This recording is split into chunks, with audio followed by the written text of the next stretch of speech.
How many of you have made breakfast burritos for the freezer and the tortillas have been hard and yuck after you reheat them? If you haven't tried freezing just the mix, this is your time. This is the only way I make burritos now, and here's how I do it.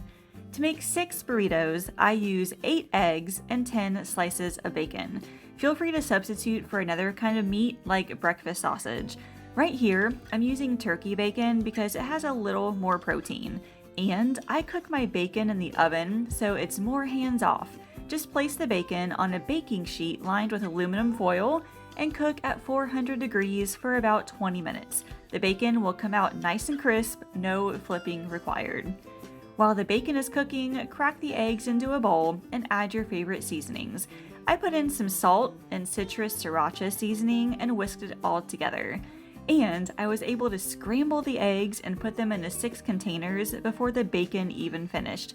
Now I'm not using anything fancy. What you're about to see are just small Rubbermaid containers, but they're freezer friendly. Once the bacon comes out and cools for about 10 minutes, you can crumble them on top of the eggs. If you cooked sausage instead, you could actually combine all of it in the pan before putting it in the containers. And then lastly, I top with shredded cheddar. I didn't measure it, but a good amount is a 1/4 cup in each one.